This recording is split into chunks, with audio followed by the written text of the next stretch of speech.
प्रदेश के श्रावस्ती में थाना प्रभारी ने किया मतदान केंद्रों का निरीक्षण। चुनावों को शांतिपूर्ण तरीके से संपन्न करवाने ग्रामीणों से अपील। उत्तर प्रदेश के बहराइच में निजीकरण के विरोध में बिजली कर्मियों का प्रदर्शन। विद्युत संयुक्त संघर्ष समिति ने किया कार्य बहिष्कार।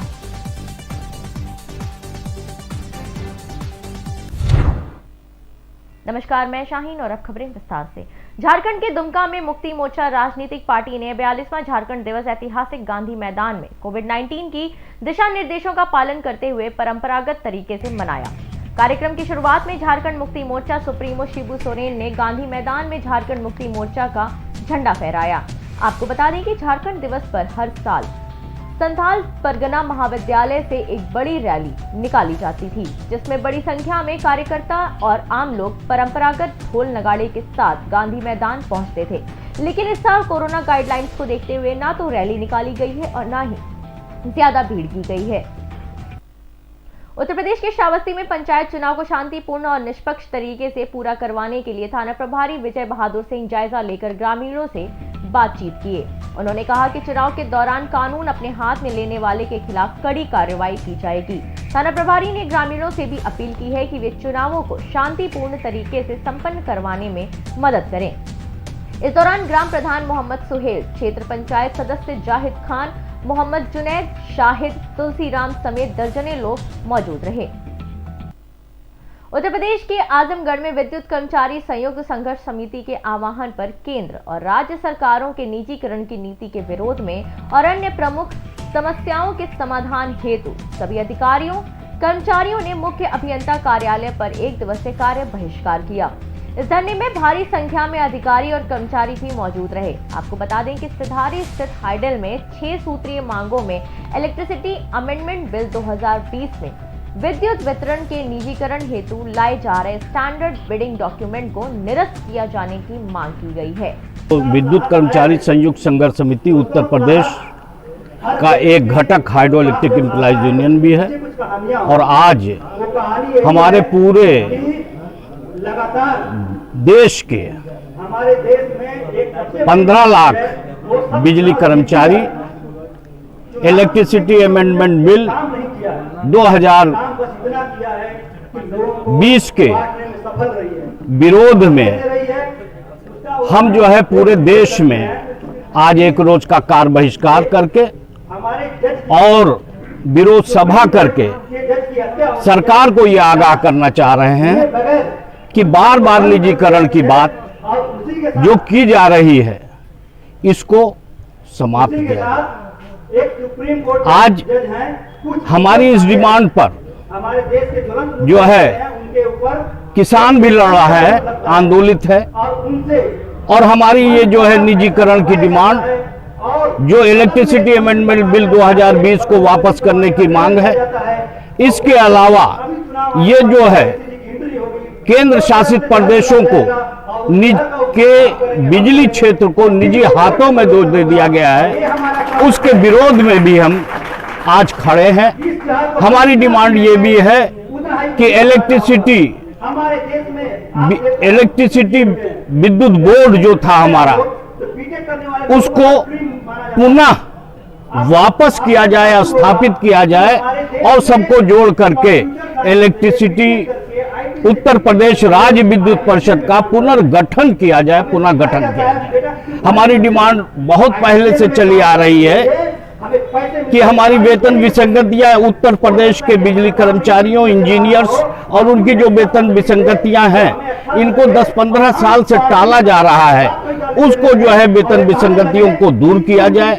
हमारी डिमांड ये भी है कि जो है निजीकरण की ये प्रक्रिया के तहत जो ठेकेदारी व्यवस्था के तहत जिन लोगों को संविदा के कर्मचारियों को रखा गया है उन कर्मचारियों को रेगुलर, क्योंकि नियमित कार्य पर नियमित कर्मचारियों का ही काम करने का अधिकार होता है, ये सुप्रीम कोर्ट का भी फैसला है, तो उनको नियमित किया जाए। संविदा के नियमित कार्यों पर जो संविदा के कर्मचारी काम कर रहे हैं पूरे सूबे के, पूरे उत्तर प्रदेश के, इन सबको नियमित किया। आज का हमारे इस आंदोलन में ट्रांसमिशन को हमने जो है जनरेशन को अलग रखा गया है विद्युत कर्मचारी संयुक्त संघर्ष समिति ने, और इसके लिए हम नहीं चाहते हैं।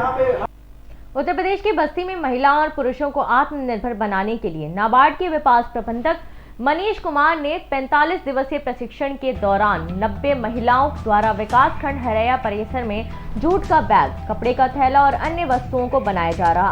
आपको बता दें कि नाबार्ड लगातार महिलाओं को सशक्त बनाने के लिए इस तरह के काम की शुरुआत कर रही है। अभी तक 5000 महिलाओं को रोजगार दिया जा चुका है। साथ ही महिलाओं को मार्केट से भी जोड़ा गया है। प्रशिक्षण दे रही रंजना सिंह ने बताया कि संस्थान द्वारा महिलाओं को सशक्त रोजगार के लिए मार्गदर्शन दिया जा रहा है। इसमें जितने भी रॉ मटेरियल्स लगेंगे सब कुछ नाबार्ड की तरफ से दिया जाएगा। ये प्रशिक्षण कार्यक्रम 15 दिवसीय प्रशिक्षण कार्यक्रम है, जिसमें कि 90 महिलाओं को प्रशिक्षण दिया जाएगा। 30-30 के 2 बैचेज होंगे। तो इस प्रशिक्षण कार्यक्रम का जो भी खर्च होगा, जो भी बजट है, वो सारा का सारा 100% नाबार्ड द्वारा दिया जाएगा। इसमें ट्रेनर का खर्चा, एजेंसी का खर्चा, इसके अलावा महिलाओं के खाने पीने की भी व्यवस्था होती है। उसके अलावा इनको 50 रुपये प्रतिदिन के हिसाब से स्टाइपेंड दिया जाएगा। उसके अलावा प्रशिक्षण के दौरान जो भी चीज़ों की ज़रूरत होगी, चाहे रॉ मटेरियल हो या मशीनें हो, वो सभी संस्था द्वारा उपलब्ध कराई जाएगी महिलाओं के लिए। इसके अलावा जब इसके साथ साथ जब महिलाएं प्रशिक्षित हो जाएंगी तो ये जो उत्पाद तैयार करेंगी उनके लिए बाजार की व्यवस्था भी एजेंसी के द्वारा की जाएगी। और जब तक ये अपने ऊपर आत्मनिर्भर ना हो जाए तब तक एजेंसी इसका हैंड होल्डिंग करती रहेगी। जो भी ज़रूरतें हैं इनकी महिलाओं की भविष्य में भी, ये प्रोजेक्ट वैसे इनका 1 साल का होता है, बट ये कंटिन्यूसली मतलब लगातार महिलाओं के साथ जुड़ी रहती हैं। इनका काफ़ी अच्छा एक्सपीरियंस है। आपने जैसे देखा होगा इनके बनाए हुए उत्पाद जो है कई सारे विभागों में, यहाँ तक कि नाबार्ड, सिडबी और कई सारे विभागों में इनके उत्पाद सप्लाई होते हैं। और जैसे नाबार्ड कई सारे मेलों को भी स्पॉन्सर करता है। जैसे आप अभी लखनऊ में थोड़े दिन पहले उत्तरायणी मेला लगा था, उसमें भी कुछ स्टॉल नाबार्ड ने हायर करके महिलाओं को दिए थे। अभी रूरल कौन सा चल रहा है, हुनर हाट, अभी हुनर हाट चल रहा है, वहाँ पे भी नाबार्ड ने बहुत सारे स्टॉल स्पॉन्सर किए हैं, जिसमें समूह की महिलाओं को वो जगह उपलब्ध कराई जाती है अपने उत्पाद बेचने के लिए। और भविष्य में अगर ये महिलाएं प्रशिक्षित हो जाती हैं, उत्पाद तैयार करती हैं, तो इनको उनके उत्पाद के वितरण के लिए, बिक्री के लिए सारी सहायता नाबार्ड की तरफ से भी और एजेंसी की तरफ से भी लगातार दिया जाएगा। ऐसा नहीं कि इनको प्रशिक्षण देके छोड़ नहीं दिया जाता है, इनकी लगातार हैंड होल्डिंग की जाती है। इनको और अच्छे उत्पाद, बाजार में नए उत्पादों की जैसे डिमांड आती है तो उनको थोड़ा एडिशनल रिफ्रेशर ट्रेनिंग बोलते हैं, बीच बीच में रिफ्रेशर ट्रेनिंग भी दी जाती है। तो ये पूरा का पूरा बैकवर्ड फॉरवर्ड लिंकेज जो भी है, जितनी भी सपोर्ट प्रशिक्षण के पूर्व या प्रशिक्षण के दौरान या प्रशिक्षण के बाद की जरूरत होती है, वो ये सारा चीज़ें समूह की महिलाओं को नाबार्ड द्वारा और संस्था द्वारा यहाँ पे उपलब्ध कराई जा रही है। स्वयं सहायता समूह की महिलाओं का 15 दिवसीय प्रशिक्षण दिया जा रहा है, जिसमें जूट के बैग और file holder, pouch, lunch box या कपड़े का थैला जो डिमांड हो, जिससे ये सामान अपने बेच पाएँ और सशक्त बन पाएँ, उसके लिए इसका सारा सहयोग नाबार्ड की तरफ से है, जिसके जिला विकास प्रबंधक इसका फाइनेंस करते हैं। और महिलाओं को यहाँ पे आके उनका रॉ मटेरियल है, सारी फैसिलिटी नाबार्ड के थ्रू दिया जाएगा। और उसकी सहयोगी संस्था आवाहन है जो इनका देख रेख में 15 दिन का प्रशिक्षण होगा। 15 दिन का हरैया विकास खंड में 45 दिन का प्रशिक्षण होगा। कितने ब्लॉकों में किया जा रहा है ये अभी 3 ब्लॉकों में किया जा रहा है। कौन कौन से? परशुरामपुर में अगरबत्ती का हो रहा है, साहू घाट में हमारा चिकन जरदोजी का है, और हरैया विकास खंड में जूट के बैग, कपड़े का थैले का हो रहा है। सारा सपोर्टिंग नाबार्ड के सहयोग से हो रहा है। ये प्रशिक्षण कार्यक्रम उत्तर प्रदेश के बहराइच में संयुक्त संघर्ष समिति और विद्युत कर्मचारी ने ऊर्जा मंत्री के खिलाफ निजीकरण के विरोध में विद्युत संयुक्त संघर्ष समिति और विद्युत कर्मचारी संयुक्त संघर्ष समिति ने कार्य बहिष्कार किया। इतना ही नहीं, जिला मुख्यालय कार्यालय परिसर में प्रदर्शन के दौरान ऊर्जा मंत्री के खिलाफ नारेबाजी भी की। बिजली कर्मचारियों का कहना है कि केंद्र नेतृत्व और ऊर्जा मंत्री ने अगर अपना रवैया नहीं बदला तो संघर्ष समिति अनिश्चितकालीन कार्य बहिष्कार कर विरोध प्रदर्शन करेगा। जिला संयोजक इंजीनियर हर्षराज तोगी।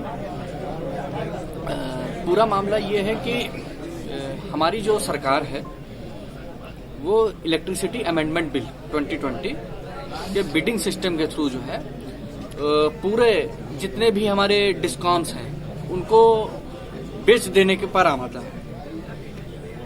जो कि इलेक्ट्रिसिटी अमेंडमेंट बिल है उसका पुरजोर विरोध करने के लिए बैठे हुए हैं हम लोग आज यहाँ पे। ये सांकेतिक धरना प्रदर्शन है आज हम लोगों का। इसके साथ साथ हमारी अन्य मांगे भी हैं, जैसे कि जो हमारे कर्मचारी हैं उनकी पुरानी पेंशन बहाल की जाए।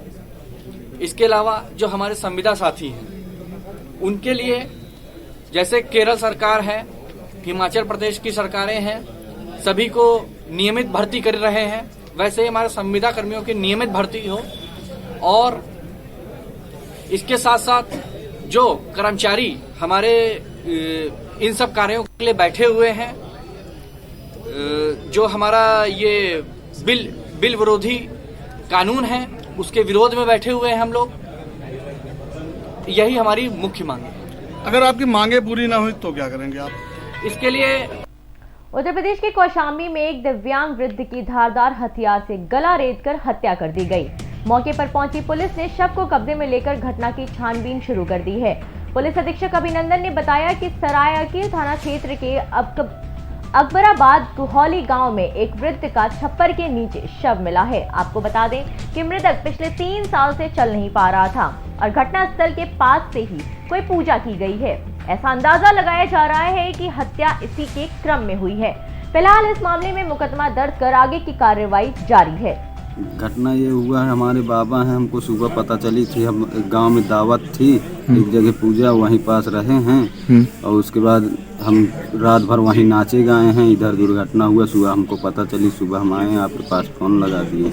कैसे दुर्घटना हुई? क्या दुर्घटना ऐसे हुआ, मतलब कि उनको काट डाले हैं गले से। और तो कौन है, क्या नाम है इनका? बाबा श्री भगवान नाम है हमारे। आपके बाबा लगता है? हाँ, हमारे बाबा हैं। आपका नाम? हमारा नाम सनी देवल है। गांव अकबराबाद गुहौली। गाँव में वृद्ध की हत्या की गई, क्या है पूरा मामला? यहाँ पर थाना सरायकीर में अकबराबाद एरिया में आज एक सूचना मिली कि एक डेड बॉडी है घर में। उसी सूचना पर हम सब लोग यहाँ पर आए मौके पर, और उसमें ये चीज़ पता चली है जो सीन ऑफ क्राइम को देख के कि यहाँ पे कोई बलि का मामला लगता है। वो पूजा पाठ हुई है और उसी क्रम में इस व्यक्ति की हत्या की गई है। ये व्यक्ति पैरालाइज्ड था और पिछले 3 सालों से चल फिर नहीं सकते थे। बॉडी को पोस्टमार्टम के लिए भिजवा दिया गया है, आगे की विधिक कार्रवाई की जाएगी। घटना ये हुआ, उत्तर प्रदेश के मथुरा में परिवहन विभाग ने गौशाला तिराहे पर चलाया राष्ट्रीय सड़क सुरक्षा अभियान।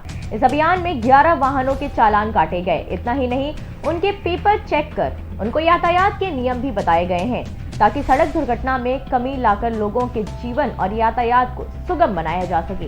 इसी संबंध में आरटीओ मनोज मिश्रा ने 11 वाहनों के चालान किए हैं। वहीं आरटीओ मनोज कुमार ने जानकारी देते हुए बताया कि यह अभियान राष्ट्रीय सड़क सुरक्षा अभियान है जो कि 30 दिन तक चलेगा। विभाग द्वारा आज क्या विशेष चलाया जा रहा है, अभियान चलाया जा रहा है? ये जनपद मथुरा में आए दिनों देखा गया कि जो ऑटो चल रहे हैं वो नियमों का उल्लंघन कर रहे हैं। क्या है? बोलो, आप बोलो। ओके। विभाग द्वारा आज क्या विशेष चलाया जा रहा है, अभियान चलाया जा रहा है? उत्तर प्रदेश के मथुरा में वृंदावन कोतवाली क्षेत्र अंतर्गत शिखर मंदिर के पास एक युवक का शव सूखे पेड़ से लटका हुआ मिला। मृतक की पहचान इगलास अलीगढ़ निवासी हरिदेव के रूप में हुई है। इस मामले में परिजनों ने हत्या की आशंका जताई है। वहीं पुलिस ने शव को पोस्टमार्टम के लिए भेज दिया है और मामले की जांच शुरू कर दी है। साथ ही मृतक के पिता का आरोप है कि किसी ने उनके पुत्र की हत्या कर शव को पेड़ से लटकाया है और इस मामले की जांच होनी चाहिए। ये थाना वृंदावन के रमोडेती चौकी पे ग्राम है सुनरक बांगर। यहाँ पर हरदेव सनाब दुर्गा प्रसाद उम्र 22 साल, ये मूल निवासी अलीगढ़ के हैं, यहाँ पर सुनरक बांगर में रह रहे थे। आज इस लड़के ने सूखे पेड़ पर फांसी का फंदा बनाकर सुसाइड कर ली है। बॉडी को उतरवाकर पोस्टमार्टम के लिए भिजवा दिया गया है। आगे की जो वैधानिक कार्रवाई है वो की जाएगी। बिहार के समस्तीपुर में एक पीड़िता मदद की गुहार लेकर विधायक अख्तरुल इस्लाम शाहीन के पास पहुंची। उन्होंने बताया कि अगवा हुए रामकुमार का वीडियो प्रतिबंधित उल्फा आतंकी संगठन ने भेजा है। उस वीडियो में रामकुमार सरकार से रिहाई के लिए गुहार कर रहा था।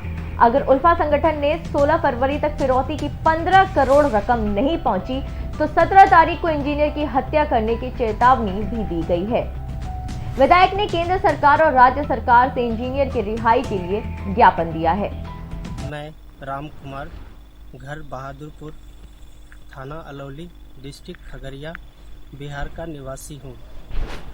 मैं hippo oil and gas infrastructure limited company का एक कर्मचारी हूँ। मुझे इस कंपनी से हुआ संकट के लिए मुझे NACN और अल्फा IA 1 महीना से बंदी बना के रखा है। इसलिए मैं माननीय मुख्यमंत्री श्री नीतीश कुमार जी से अनुरोध करता हूं कि आप असम के मुख्यमंत्री जी से बात करके मेरा रिहाई का व्यवस्था कीजिए। धन्यवाद। क्या आपके पति के साथ हुआ और अभी क्या कहाँ आई हुई है? मेरे पति राम कुमार को अरुणाचल प्रदेश में काम कर रहे थे। उनको कुल्फा वालों ने कुछ किडनैप कर लिए थे। अभी तक उनका कोई पता नहीं है। हम लोग कंपनी वालों से बार बार बात कर रहे हैं तो वो लोग बोल रहे हैं जो हम आपके पति को ढूंढ कर दे देंगे, लेकिन अभी तक उनका कोई खोज पता नहीं है। हम आप लोग से यही निवेदन करते हैं कि जल्द से जल्द मेरा पति को ढूंढ कर ला दें। अच्छा, कितने दिनों से उनको कब्जे में है कुल्फा वाले? 1.5 महीना से। उनकी तरफ से कोई संदेश आया है? हाँ, एक वीडियो आया था जिसमें वो गुहार कर रहे थे कि हम नीतीश कुमार जी से हमको निवेदन है कि असम के मुख्यमंत्री जी से बात करके मेरा रिहाई का व्यवस्था करवाए। आप क्या मांग करती हैं नीतीश कुमार से? मैं यही मांग कर रही हूँ कि मेरे पति को जितना जल्दी वो जल्द से जल्द छुड़ा के ला दें। क्या नाम हुआ आपका? बीना कुमारी, और जिसमें दो मेरा बच्चा है, जिसमें एक लड़की है 7 साल की और लड़का है 5 साल का, जिसमें उसका ब्लड कैंसर है।